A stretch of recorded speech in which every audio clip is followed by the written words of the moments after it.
Hi, I'm Joe White from Behind the Curtain, Ashland Community Theater.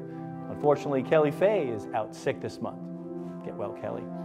Today, we're going to be filming the scene Party Time with my fellow actor, Tim Loff. And after the show, we're actually going to talk about the scene and our experiences, both on stage and here in the studio. So sit back, relax, enjoy the show.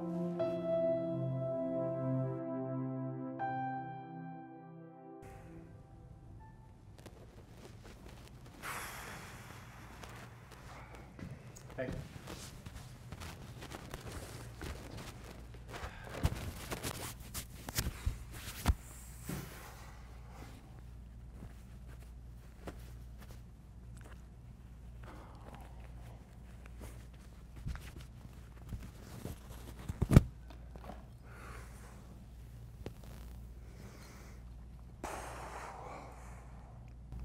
Roseanne, the kids asleep? Yeah, they're in bed. Thanks for letting us stay over. No problem. You know, you should have been with us tonight. Mom was worried. I needed a breather. The whole wake thing was just too much. How is Mom doing? I don't really know. Could be better, obviously. You know, I had to go out with her and Aunt Alice and Uncle Dave for dinner after. You should have been with us. I had nothing to say. I mean, the thought of going out to dinner, having conversations, talking to people as if everything's okay, nothing's wrong. I couldn't do it. Like I could. But I did it anyway. Come on, Tom, please, not tonight. Can't you see that I'm upset? What, do you think you're the only one who's upset, Chris? We're all upset. You don't seem to be that upset. You seem perfectly fine. I'm not fine. Where'd you go anyway? Away from everybody. I went to Stone's. Had a beer. Celtic game was on. I swear if I close my eyes, I can hear Dad screaming at the top of his lungs at the TV. Like Tommy Heinsohn. That was a horrible call. Refs are blind. We was robbed. Do you remember how loud Dad was when he was coaching on the sidelines? Ugh, geez. How could I forget? He was out of control at times. You know, Mom would be so embarrassed that she never wanted to come to any one of our games. Yeah, but you know what? Dad coached every one of your teams from 4th grade to high school. Didn't miss a single one. He coached every one of yours too, buddy. Don't forget that. But you know what? He took more pride in your teams, your games, than he ever did in mine. Come on, the 7th grade soccer team that he coached. He said it was his best effort ever. You even scored 4 goals that year. He said all those things. You just didn't listen. No, I listened. I just never heard him brag as much about me as he did about you. He always had special time for you. Remember that time in 8th grade when you lost the championship? He spent the whole night consoling you, telling you what a good job you'd done. It's not about winning and losing, it's about the game, doing well. I remember that. We went to McDonald's. We eating Big Macs and fries till 10 o'clock at night. You know, I went on and on about every single stupid play of that game. You know, at the end of the night, while the loss still bothered me, it didn't seem to hurt as much. He had a way of making things seem better. Yeah, he did. So how are you, Paul, and the kids doing? We're fine. They grew up so fast. Ugh. Joey's 14, freshman in high school. Jess is 12. With me working overtime at the shop and Paula working extra shifts at the hospital, time just seems to fly by. I know life gets in the way, doesn't it? I mean, the kids like playing sports all the time. But with me going back and forth to London 2-3 times a month, I never get to see them. I hate leaving them. Leave. Isn't that what you do, Chris? You left Mom and me tonight? Sounds like you leave your kids too? What is that supposed to mean? It means you should have been with us tonight. Tonight of all nights. Seems like you're never around when the going gets tough. What do you mean never around? I'm always around. I'm always here for you guys. Weren't the last 2 years with you in New York and me being the only one taking care of them. You do realize I live 200 miles away. Yeah, well, that helps a lot when they need a doctor's visit or something needs fixing around the house. I don't know what you're getting at, Tom. I don't live in this town anymore. Of course you don't get it. You never get it.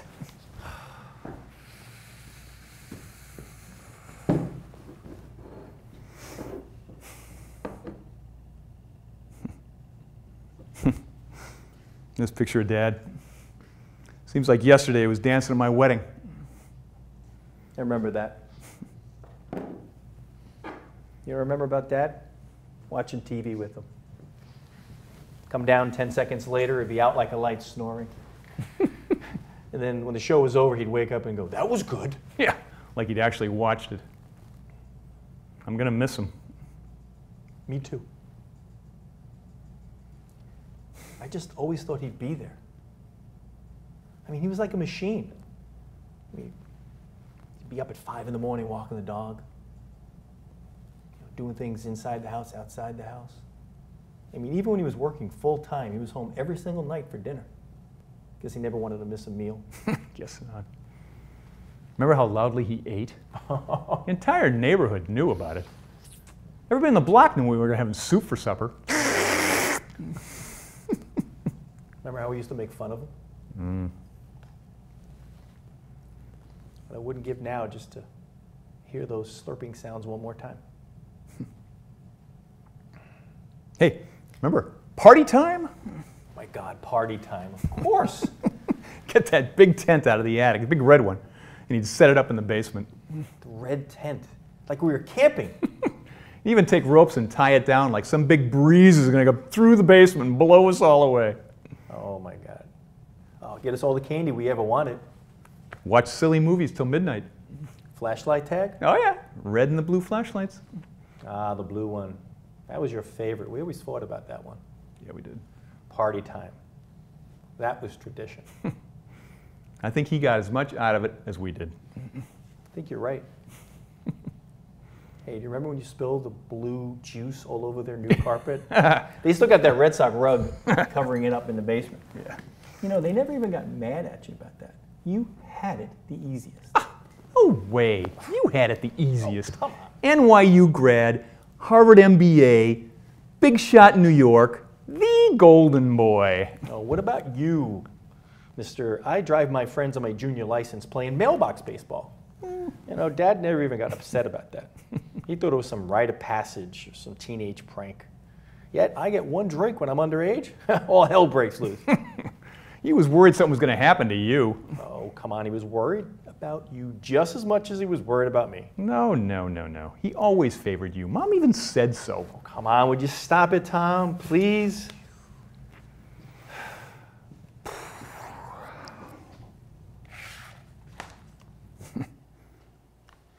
This DVD.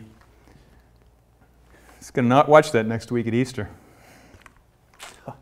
Remember that movie? Wonder what else he was going to do.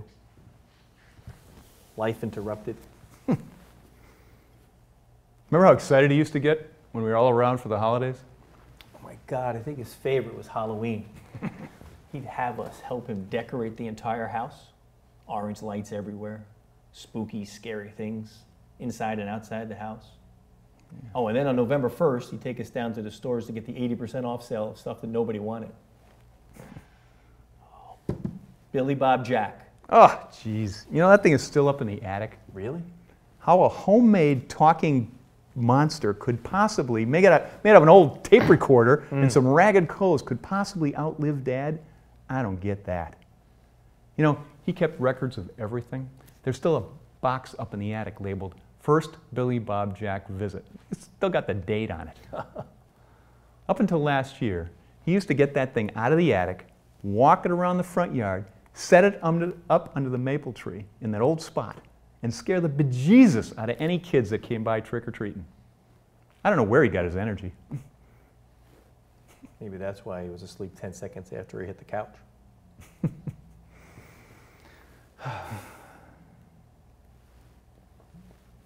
You know, Chris, his birthday's going to be next month. He would have been 85. I don't know how I'm going to handle that one. You know what I'm going to do? Gonna go down to my local steakhouse, order the biggest steak on the menu, and a Guinness to wash it down. That Mom would say he didn't need. And then for dessert, I'm gonna order Dad's famous brownie bowl ice cream, maraschino cherries, whipped cream, extra hot fudge. Then I'm gonna raise a spoon to the best dad ever. Things aren't going to be the same. No, they're not. Well, you know what? I think I'm going to bed. I got a long day tomorrow. I know. You know, it's surreal. It's like a bad dream. I can't believe Dad. Accident happened 2 blocks from the house. I know. Mom said that the guy that hit Dad's car was texting and driving at the same time. That's unbelievable. You know, Mom also said that Dad was driving to the UPS store to deliver something to you. What was so urgent and important that you needed? It was my lucky poker chip set. I was having a poker event the next night and I needed it. A poker chip set? That's what Dad died for? Was your stupid poker chip set? You couldn't just go out and buy another poker chip set. I thought it was like some important document you needed for work or something. Oh no. Darling Chris needed his his lucky poker chip set. You gotta be kidding me! Hey, you know, I didn't ask him to do it. He volunteered. Mom was the one that said that I needed it anyway. Don't even go there. You don't get it, do you? Dad lived, now he dies for you. You thought it was your birthright to have him bend over backwards for you. You never appreciated him. You don't even appreciate your own kids. What? You're crazy. I love my kids. And I appreciated everything Dad ever did for us.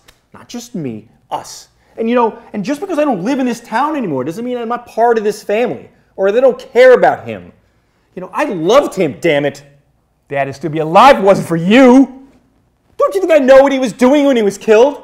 Don't you think I'm going to have to live with that the rest of my life?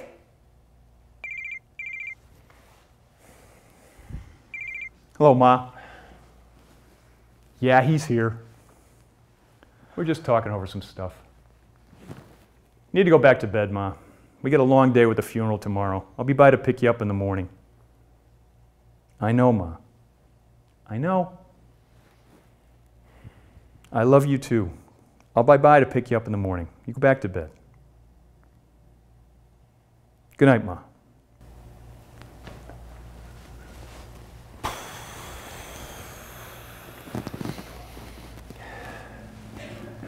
You thought I was the golden boy, the one who could do no wrong. You know what? Mom and Dad, they trusted you to do the things. You know what? It had nothing to do with me being 200 miles away. It had everything to do with the fact that you could do it better. Do you know how that made me feel? I never saw it that way. Of course not. I'm going to bed.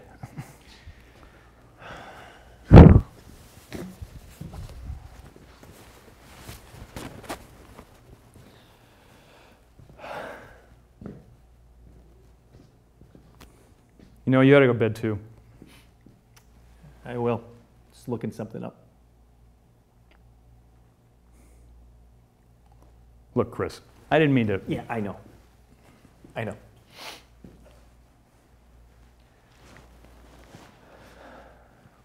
What are you looking up? Tents. Thinking about getting one for the boys. Maybe have party time when we get back to New York. You know, that old red tent of Dad's is still up in the attic. You can get that down tomorrow. Really?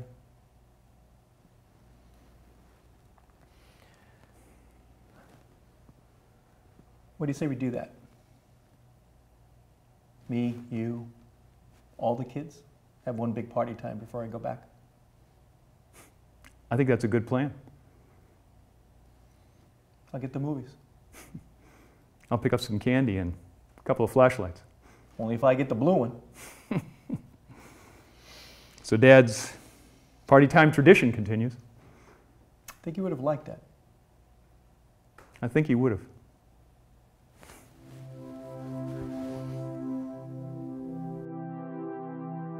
Welcome back. Hopefully you guys enjoyed the scene Party Time that Tim Loff, thank you for coming Absolutely. down to film here in the studio and also interview.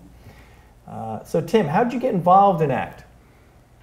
Started out taking a couple of classes from Kelly in acting for non-actors, because I haven't acted in, I think, 45 years since I was in high school. You were born, I guess. Yeah, pretty much.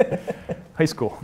And so it just sounded like something fun to do. So I took a couple of courses, and that's where you and I met. Yep. And then I took a sabbatical for a couple of years, and I went back and took another one. And she said that you were doing this. And so I thought it might be a kick. So I called you up, and you said no, but you needed somebody. Well, so that's what I do. I don't rope anybody into anything that we do here. Yeah. No, and you were kind enough to come to our first couple of shows. Yeah, and to see what that's we right. did and what Kelly directed and we wrote. And it was a safe environment. Hopefully, I'm very interested in hearing your opinions on how a new person gets welcomed into the group, because we're struggling a little bit with that. We're trying to figure out how to do that. Yeah, I mean, I think I came in late to the party because I couldn't come to the casting party or open call, right? Yeah. Couldn't come to that. But what I did do was I came to the first rehearsal I think we had, which was in your basement, as I recall. You know, everybody was very nice, but people were already sort of doing it. You know, they're already started getting into their roles and learning their scripts and stuff like that. So, you know, one of the things that I suggest would be maybe a pre-cast party, so that everybody could kind of get to know each other before the thing. Now, obviously, your casting open call may have done some of that, but you know, I didn't go to that. So I think if maybe there's an opportunity for people to just sort of get to know each other on a more informal basis. You know, what I found was that through the course of the process, by the end of it, I had made some really good friends, and that was great, you know. And a lot of it has to do with when you're doing the rehearsals, or when you're waiting for the actual performance to happen, you know, actually, you know, sitting backstage and talking to people and whatever. So it was very much of a community building thing, and I really got a lot of friends and a lot of fun out of it. And it could just be helped by that. So that's about the only thing I would say. Tech Week either bonds people together or tears them apart. But there's a lot to be said for that. So I think that advice is very sound, and I think we're going to do something like that for a fall show. We did have an open call, but I don't think that it was to the point of like getting people together a little bit more, I think.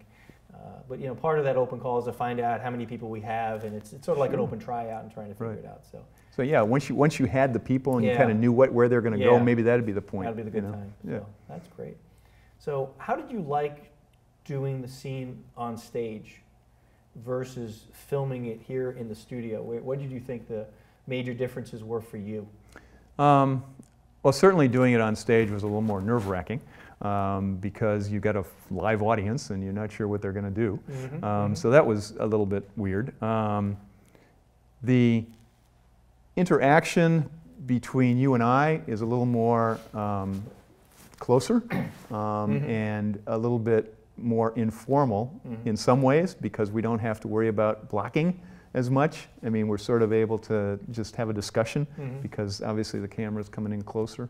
So that's a little easier in some ways. And so I found, I think I enjoyed both of them in different ways. Yeah, same here. Yeah. It's exciting to be on stage to get the immediate reaction. Even if even what we were doing wasn't a comedy, it was definitely an impact to the audience. But here it's also good to get more of the interpersonal closeness of it. So this one scene I think really bodes well for filming and also being on stage. It's different elements. Well, and doing it, you know, and having the other people around is obviously fun. Yeah. You know, when you're doing the, you know, in between the scenes and you're watching everybody else do their thing. And then doing it 3 times in a row, obviously, you sort of get better. At least I did. I felt like we got better as we went through the 3 performances. And then the other thing is having people come and see me and go in afterwards and you know, hear them tell me what a terrible job or what a good job I'd done. You know, so you were fantastic. You carried me through that scene. Hardly. Anyway. So I want to say to the audience, there's an interesting fact that I'm putting out there that we play brothers in this scene that you just witnessed. And as we were rehearsing the scenes on a Monday night, usually every Monday night, I drop my daughter off to fencing, and I scoot over to Wellesley, and we rehearsed for a couple hours of the scene. And then during the rehearsals, we started to talk a little bit about, interactions and what do you think about the characters, and we both realized and talked to each other, neither one of us have any siblings. Right. So, I was just curious on that. What was that more difficult to do the scene without having a brother scenario that you could relate to, or was it easier to do that? I was just curious from your perspective. I think I would say that my profession is an elder law attorney, so I see a lot of family relationships. Yep. Mom's ill, dad's died, something's going on, so I have viewed and been involved in a lot of those transactions.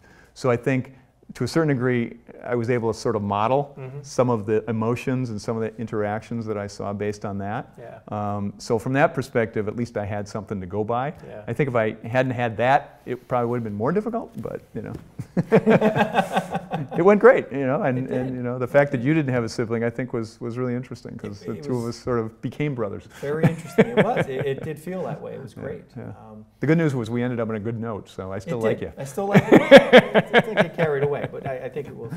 Yeah. So let me ask you a question. What was the scariest part of the performance for you? I know for me, I'll answer that one first before I go to you. I was fearful that the part in which we have that very dramatic moment in which, don't you know how he was killed? I have to live with that the rest of my life. And then the sound effect, the phone is supposed to ring. If it doesn't ring, we're just sitting hanging out there for whatever. To me, that was the part that because I had no control over it. I trusted you as an actor, and as a partner working together, I trusted that we would get through anything that we did on stage. Right. But it was out of my control. I had no control over who was going to do that. But my daughter did a great job of that. Good job, Liz. Yeah, she did. What was good yours? job. That was one, for sure. Oh, yeah. I would say just the other thing was just being worried that I was going to somehow forget a line and blow it completely. It didn't happen. And every time we did it again, it seemed to be less and less of an issue. But that was, just making a fool of myself up there was really probably more than anything else, a concern. The other thing, I guess, was we were taught by Kelly to have dramatic pauses. Yeah. And I kept wondering whether my dramatic pause was long enough, or too short or too long, or that was, it wasn't scary, but it was kind of like, tension. And then sometimes I'm thinking the dramatic pause. Does Tim think I don't know my next line, and he's going to jump down and jump? So I'm going to miss him.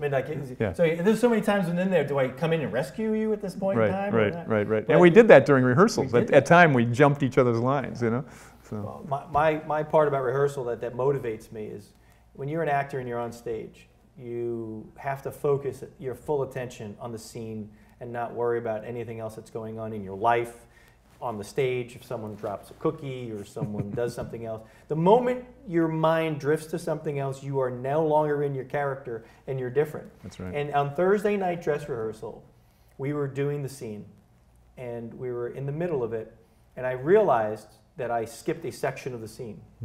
And I got too cocky.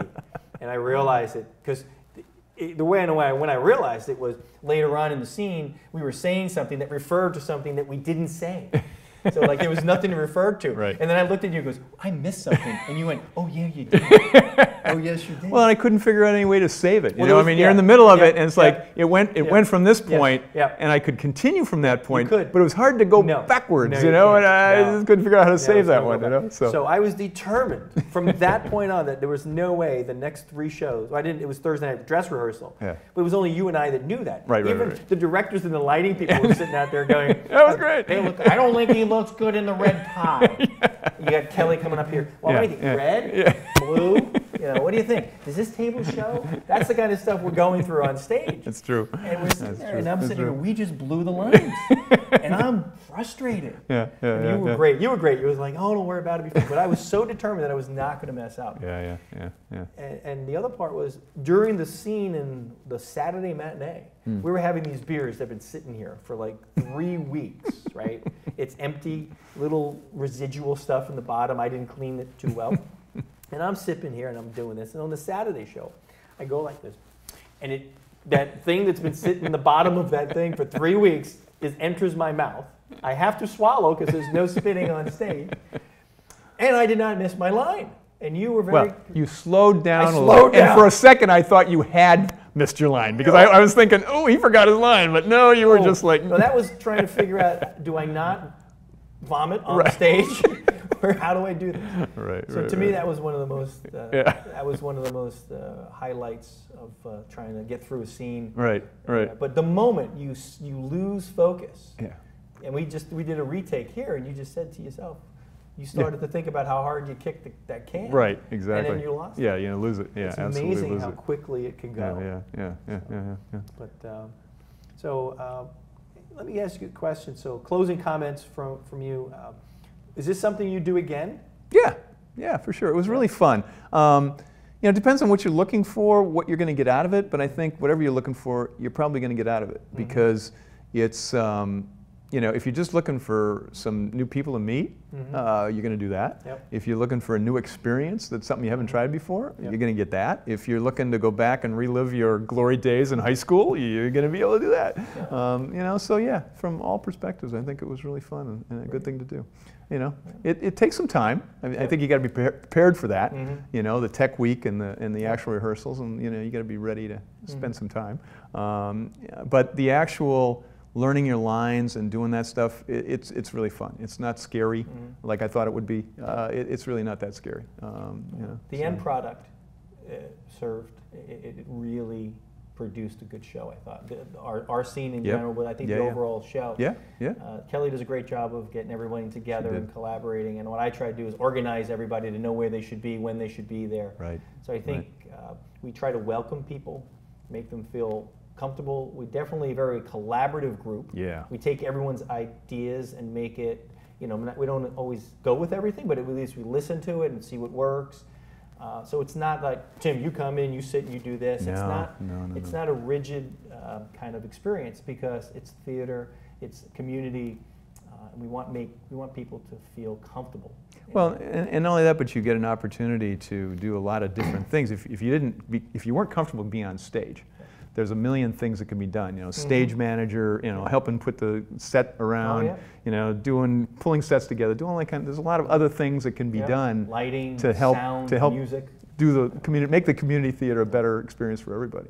So we want people to come and join us. So go to our website, ashlandcommunitytheater.com, or email me and Kelly at ashlandcommunitytheater@gmail.com, and just tell us what you're interested in. Ask us what we do, and come down to see some of our scenes and our workshops. That's how Tim and I met. We did a couple of workshops with Kelly. We did a couple of shows, and then you were interested in coming on stage. So right.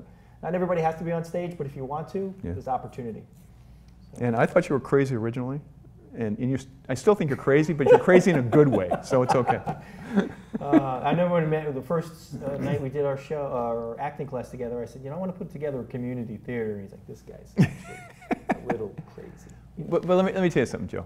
I mean, one of the things that's really enjoyable about doing this is watching somebody with a passion for something, which you have, and being able to join them in that passion. I mean, I think it's a wonderful thing for the community.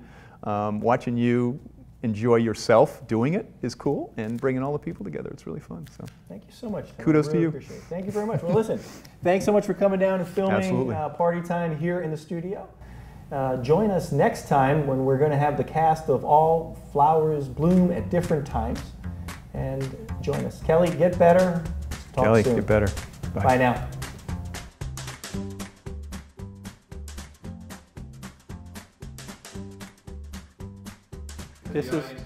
This camera is right here. And are you having this one on at all?